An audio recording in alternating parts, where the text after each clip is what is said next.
Break के बाद एक बार फिर से आपका स्वागत है दोस्तों। अब बात करते हैं पानी के प्रबंधन की। दोस्तों, भारत के लगभग 80% गांव कृषि और पेयजल के लिए भूमिगत जल पर ही निर्भर करते हैं। केंद्रीय भूजल बोर्ड के खोज के अनुसार भारत के भूमिगत जल स्तर में 20 सेंटीमीटर प्रतिवर्ष की औसत दर से कमी हो रही है, जो हमारी विशालकाय जनसंख्या और खेती की जरूरतों के लिहाज से एक चिंता की बात है। इसी बात को ध्यान में रखते हुए भारतीय कृषि अनुसंधान संस्थान द्वारा दिल्ली के गंदे नालों में बहने वाले पानी को वैज्ञानिक तरीके से रिसाइकल कर खेती और मत्स्य पालन जैसे कार्यों के लिए उपयोग में लाया जा रहा है। पेश है ये खास रिपोर्ट। रहीमन पानी राखिए, बिन पानी सब सून, ये कहावत आज के दौर में जल संकट के चलते पूरी तरह चरितार्थ हो रही है।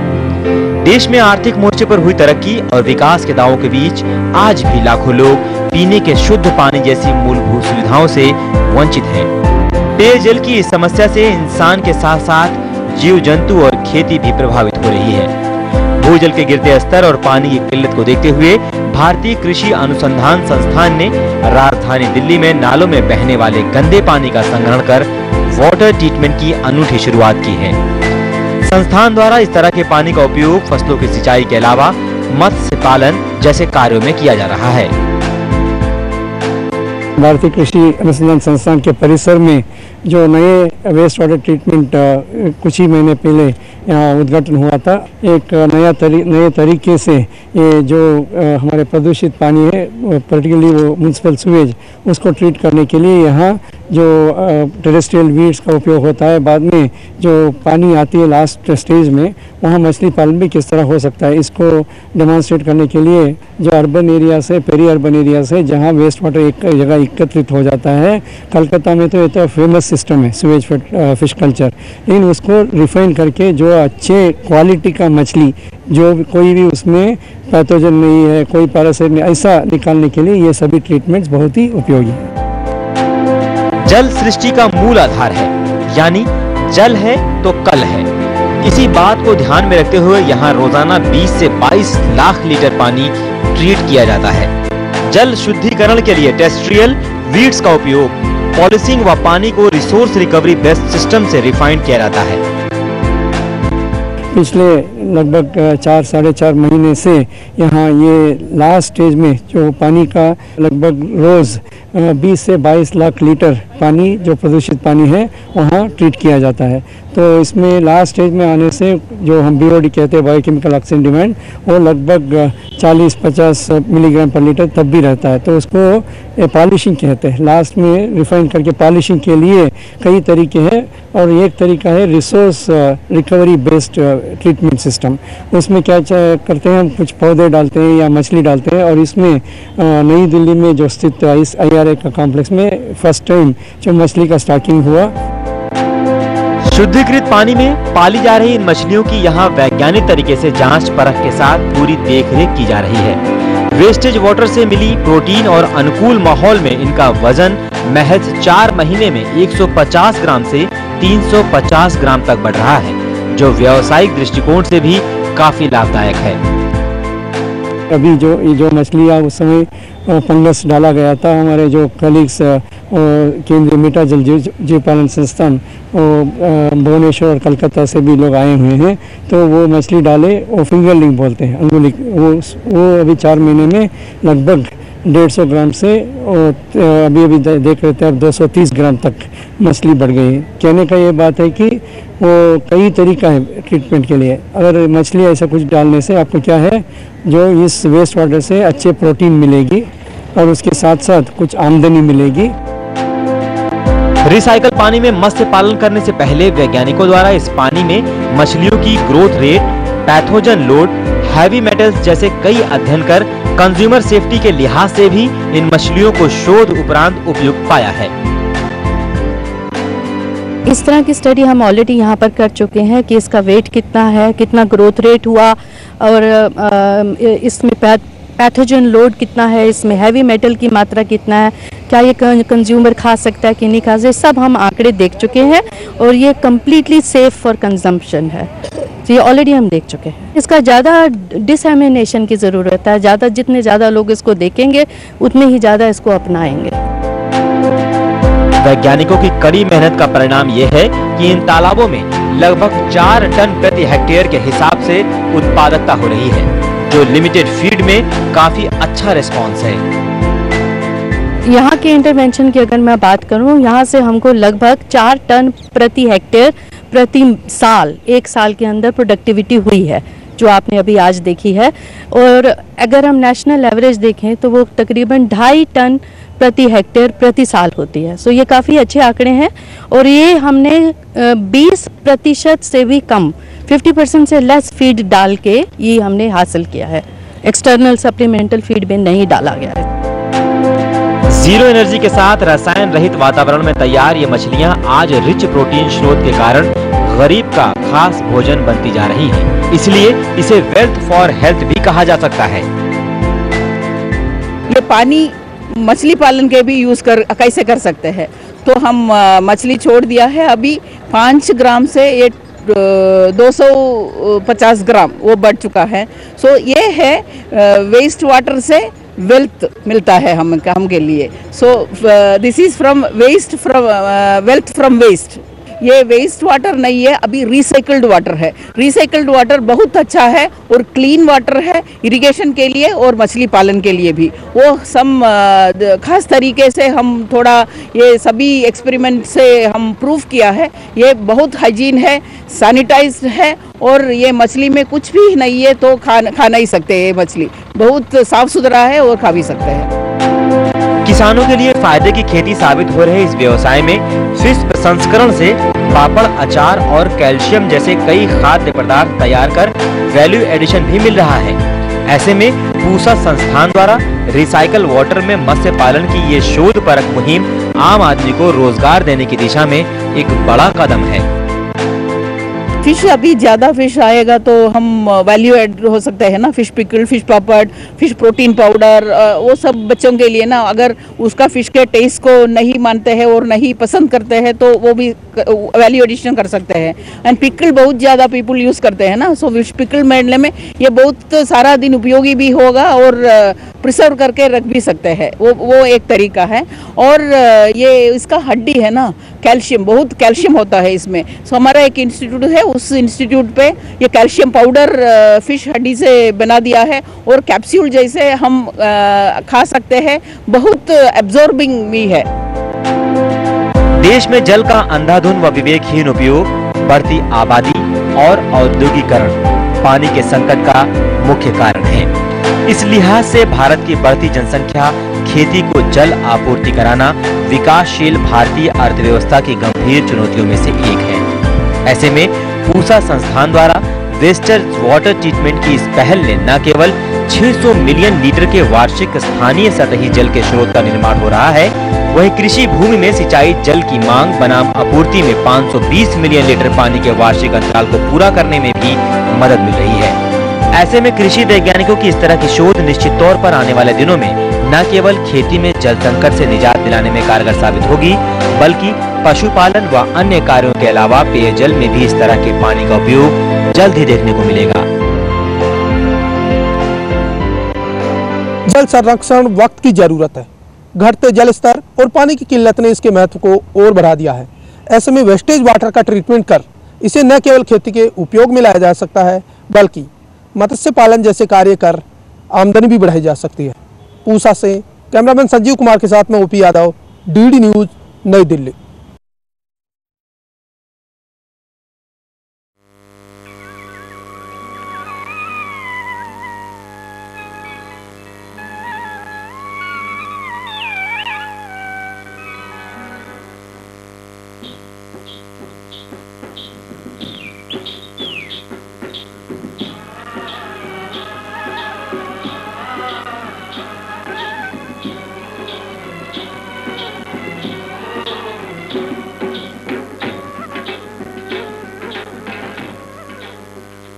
नमस्कार, मेरे देश की धरती के इस अंक में आप सभी का स्वागत है। दोस्तों, मैं हूं लालचंद्र सिंह। हर बार की तरह कार्यक्रम के इस अंक में भी हम लेकर आए हैं कुछ ऐसी खबरें जिनका नाता हमारी और आपकी जिंदगी से है। तो आइए दोस्तों कार्यक्रम की शुरुआत करते हैं और आज सबसे पहले बात करते हैं जैविक प्रदेश सिक्किम की। जी हाँ, जैविक प्रदेश सिक्किम। जैविक खेती की बात करें और सिक्किम की चर्चा ना हो तो ये अधूरा होगा। सिक्किम देश का पहला ऐसा राज्य है जहाँ के ज़्यादातर किसानों ने खेती के लिए रासायनिक उर्वरकों का इस्तेमाल छोड़कर जैविक खेती करना शुरू कर दिया है। यही वजह है कि वहाँ के लोगों की औसत आयु में भी इजाफा हुआ है। सिक्किम में जैविक खेती की सफलता के बारे में बात करें तो इस राज्य में सीमित सिंचित भूभाग है। यही कारण है कि राज्य सरकार को इसे जैविक प्रदेश बनाने में ज़्यादा मशक्कत करने की ज़रूरत नहीं पड़ी। आइए देखते हैं ये रिपोर्ट सिक्किम से।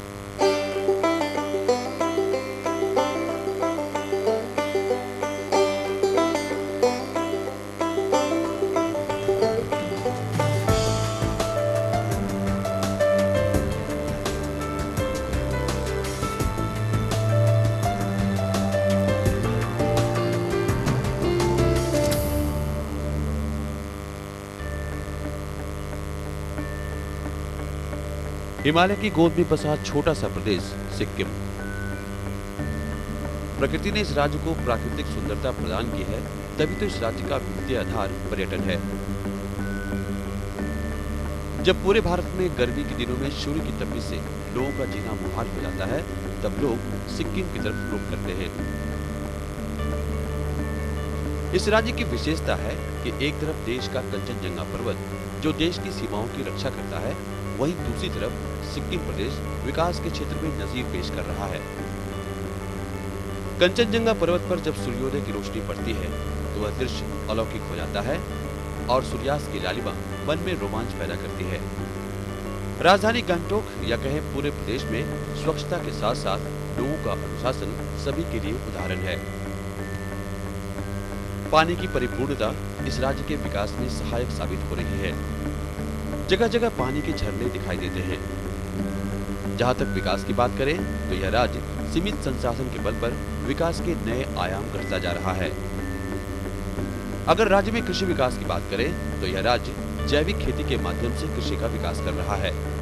सिक्किम की ही देन है कि पूरे देश में जैविक खेती को बढ़ावा दिया जा रहा है। यही कारण है कि सिक्किम को अब पर्यायवादी शब्द ऑर्गेनिक सिक्किम के नाम से जाना जाता है। इस राज्य में रासायनिक उर्वरक इस्तेमाल करने पर रोक है। किसान जैविक खेती के माध्यम से खेती कर रहे हैं। सरकार का लक्ष्य भी है कि 2015 तक पूर्णतः जैविक राज्य का दर्जा प्राप्त कर लेना है। प्रधानमंत्री नरेंद्र मोदी ने भी सिक्किम की इस उपलब्धि को संसद के अंदर रखा। प्रधानमंत्री ने सिक्किम का उदाहरण देते हुए कहा कि जैविक खेती को प्रत्येक राज्यों को बढ़ावा देना चाहिए। सिक्किम में छोटा सा राज्य है, बहुत कम आबादी है, लेकिन उस छोटे से राज्य ने बहुत महत्वपूर्ण काम किया। बहुत ही निकट भविष्य में सिक्किम प्रदेश हिंदुस्तान के लिए गौरव देने वाला ऑर्गेनिक स्टेट बनने जा रहा है। वहां के हर उत्पादन ऑर्गेनिक होने वाला है। आज पूरे विश्व में ऑर्गेनिक खेत उत्पादन की बहुत बड़ी मांग है। होलिस्टिक हेल्थ केयर की चिंता करने वाला एक पूरा वर्ग है दुनिया में, जो मांगो उतना दाम दे करके ऑर्गेनिक चीजें खरीदने के लिए कतार में खड़ा है। ये ग्लोबल मार्केट को कैप्चर करने के लिए सिक्किम के किसानों ने जो मेहनत की है उसको जोड़ करके अगर हम इस योजना को आगे बढ़ाएं तो दूर सुदूर हिमालय की गोद में बैठा हुआ सिक्किम प्रदेश कितनी बड़ी ताकत के साथ उभर सकता है। देश की अर्थव्यवस्था का मुख्य आधार कृषि है। करीब 60% लोगों का व्यवसाय कृषि पर ही आधारित है। बढ़ती हुई जनसंख्या को देखते हुए कृषि की पैदावार को बढ़ाना भी एक बहुत बड़ी चुनौती बना हुआ है। इसलिए किसान पैदावार बढ़ाने के लिए खेतों में लगातार रासायनिक खाद और कीटनाशक दवाओं का इस्तेमाल करते हैं, जिससे पैदावार में बढ़ोतरी तो होती है, लेकिन इसका दुष्प्रभाव लोगों के स्वास्थ्य पर पड़ता है। किसानों की मुख्य आय का साधन खेती है। सीमांत और छोटे किसानों के पास कम जोत में अत्यधिक लागत लग रही है और जल, भूमि एवं वायु भी प्रदूषित हो रही है। साथ ही खाद्य पदार्थ भी जहरीले होते जा रहे हैं। इन सभी समस्याओं से निजात पाने के लिए किसानों के पास विकल्प के रूप में जैविक खेती का ही सहारा रह गया है। जैविक खेती का इतिहास काफी पुराना है, लेकिन आज देश में इस विधा के माध्यम से खेती करने की होड़ सी मच गई है। देश में कई राज्य ऐसे हैं जो जैविक खेती करने की शुरुआत कर चुके हैं। पूरा जो बायोमास और लीफ मूड यूज़ करके वो लोग भी उसको डिके करके वो भी ये लोग यूज़ कर रहा है। जैसा और दूसरा भी कंपोस्टिंग मेथड इंट्रोड्यूस करके उसमें भी हम लोग ट्रेनिंग वगैरह देके टेक्नोलॉजी पूरा यूज़ करके हम लोग उसमें कल्टिवेशन कर रहा है। प्रधानमंत्री नरेंद्र मोदी का सिक्किम को पूर्णतः जैविक राज्य बनने की बात संसद में करना छोटे से राज्य सिक्किम के लिए बहुत बड़ी बात है। राज्य के कृषि मंत्री सोमनाथ पोद्याल ने इसे राज्य की उपलब्धि मानते हुए प्रधानमंत्री के संबोधन को सिक्किम के लिए गौरव की बात कही। और माननीय प्रधानमंत्री जी ने भी इंडियन पार्लियामेंट में और नेपाल पार्लियामेंट में भी इनका जिक्र किया।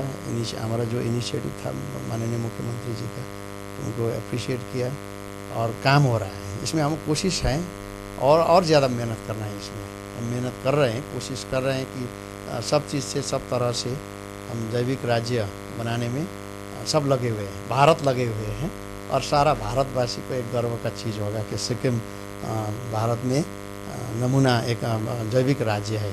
तो अट्रैक्शन है, अब सभी ग्लोबली है, इंडियन उसमें भी है। तो भारत कुछ सिक्किम कुछ नया चीज़ कर रहा है। सिक्किम एक पर्यटन स्थल है। यहाँ साल में ज्यादातर वक्त पर्यटकों का मेला लगा रहता है। सिक्किम की खूबसूरती और आबोहवा से अभिभूत होकर यहाँ आने वाले पर्यटक हर बार यहीं आने को बेताब रहते हैं। फ्यूचर में अगर हमारे पूरा स्टेट ऑर्गेनिक हो जाता है तो सभी लोग एक शुद्ध वातावरण या घूमने के लिए या टूरिस्ट पर्पस के लिए भी एक हमारे एक डेस्टिनेशन होगा टूरिस्ट के लिए। कि टूरिस्ट लोग आएंगे, हमारे शुद्ध हवा पानी में कुछ दिन रह के अपने रिफ्रेश होके जाएं, ये एक हमारे उद्देश्य है। 2003 से शुरू हुआ जैविक खेती का यह सफर आज अपने अंतिम चरण में है। राज्य का कृषि विभाग भी इस अभियान में पूरी तल्लीनता के साथ लगा हुआ है। जैसे हम लोग टारगेट किया है, सरकार ने टारगेट किया है, तो हम लोग 2015 में तो ऑर्गेनिक फुल्ली ऑर्गेनिक होगा। अब उसके बाद हमारे क्या स्ट्रेटेजी रहेगा, एक बार के लिए तो हम चारों तरफ से सरकार के तरफ से कहीं से भी हम लोग गवर्नमेंट ऑफ इंडिया के तरफ से सबके तरफ से सपोर्ट मिलने से हम लोग पहुंच जाएंगे। उसके बाद हम लोग अब जो सर्टिफिकेशन प्रोसेस है उसको हमने अलग तरीके से हम लोग ले जा रहे हैं। शुरुआत में जैविक खेती को बढ़ावा देने के लिए किसानों को समझाना काफी मुश्किल था। नई चीजों को अपनाने के लिए किसान तैयार नहीं थे, लेकिन धीरे धीरे सरकार की सक्रियता से मेहनत रंग लाई और इसका परिणाम जमीन पर दिखाई दे रहा है। उनको थोड़ा उनको मदद करना है, उनको समझाना है। वो खुश है। वैसे भी पहले से गाय का वो चलाते थे, कंपोस्ट चलाते थे, रूरल कंपोस्ट, वर्मी कंपोस्ट चलाते थे पहले से ही। तो वो ठीक है, लेकिन उनको मदद भी करना चाहिए। अब कोशिश हो रहा है हमारा तरफ से कि नया एक पूर्ण राज्य जैविक राज्य बनाना है सिक्किम को। तो कठिनाई तो है, तो लेकिन अभी ठीक है, ठीक चल रहा है। रासायनिक खादों का प्रयोग सिक्किम के लिए बीते हुए कल की बात हो गई है। अब तो फसलों पर अंग्रेजी दवाओं की जगह प्राकृतिक दवाओं का भी उपयोग किया जा रहा है। सरकार पशुधन को बढ़ावा दे रही है, इसके मलमूत्र से ही दवाओं का निर्माण हो रहा है। ये तो वैदिक कॉन्सेप्ट है एक प्रकार से। पहले से हम ये वर्मी कंपोस्ट, रूरल कंपोस्ट चलाते थे। केमिकल तो एकदम बिल्कुल कम था। तो जब से हमने सब्सिडी विड्रॉ किया, स्लोली फार्मर्स को भी कन्विंस करना था और अवेयरनेस प्रोग्राम किया, सर्टिफिकेशन के काम शुरू हो गया। तो अभी 2015 में पूरा राज्य 74,000 हेक्टर सर्टिफाई हो जाएगा। अभी 26,000 हो गया और 20,000 और हो जाएगा ये दिसंबर तक। तो 46,000 लगभग हमारा सर्टिफिकेशन में आ जाएगा। तो 74,000 बाई 15 के एंड दिसंबर तक में हो जाएगा। तो पूर्ण रूप से ऑर्गेनिक, ये सबसे इम्पोर्टेंट है, पूर्ण रूप से जैविक राज्य सिक्किम। 2003 ऑनवर्ड्स ये लोग पूरा ऑर्गेनिक में जा रहा है। इसके लिए हम लोग ने यहाँ पर जितना भी ये जो ऑर्गेनिक जो बायो ऑर्गेनिक पेस्टिसाइड्स, फर्टिलाइज़र, ये लोग हम लोग डिपार्टमेंट से दे रहा है, सपोर्ट कर रहा है।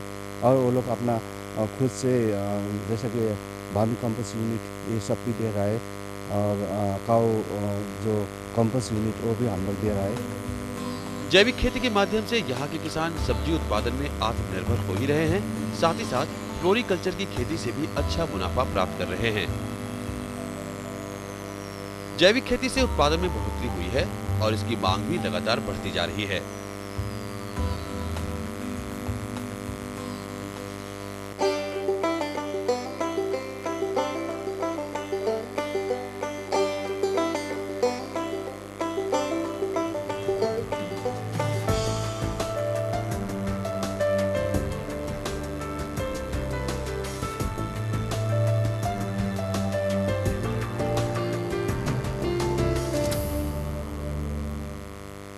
तो दोस्तों, सिक्किम बना देश का पहला जैविक प्रदेश। अभी वक्त है एक छोटे से ब्रेक का, लेकिन ब्रेक के बाद फिर हम जल्दी ही हाजिर होंगे। आप देखते रहिए अपना मनपसंद कार्यक्रम मेरे देश की धरती।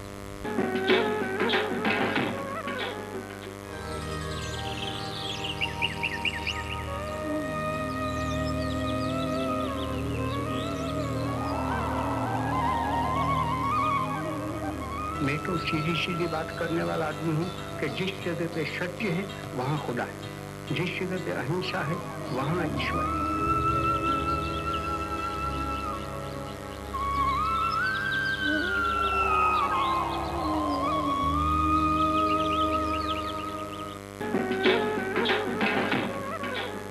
ब्रेक के बाद एक बार फिर से आपका स्वागत है दोस्तों। हम बात कर रहे हैं जैविक प्रदेश सिक्किम की। शुरुआत में सिक्किम के किसानों को जैविक खेती करने में काफी मुश्किलों का सामना करना पड़ता था, लेकिन राज्य के कृषि विभाग ने पूरी तन्मयता से यहाँ के किसानों को जैविक खेती करने के गुर सिखाए। कृषि विभाग के अधिकारियों ने गांव-गांव जाकर किसानों को रासायनिक उर्वरकों के इस्तेमाल से स्वास्थ्य और मिट्टी पर होने वाले दुष्परिणामों से अवगत कराया। साथ ही किसानों को जैविक खेती करने का प्रशिक्षण देकर इन्हें जैविक खेती के लिए जागरूक भी किया। और इसी का नतीजा है कि यहाँ के किसानों की आर्थिक हालत और जीवन स्तर में काफी सुधार हुआ है। आइए देखते हैं ये रिपोर्ट।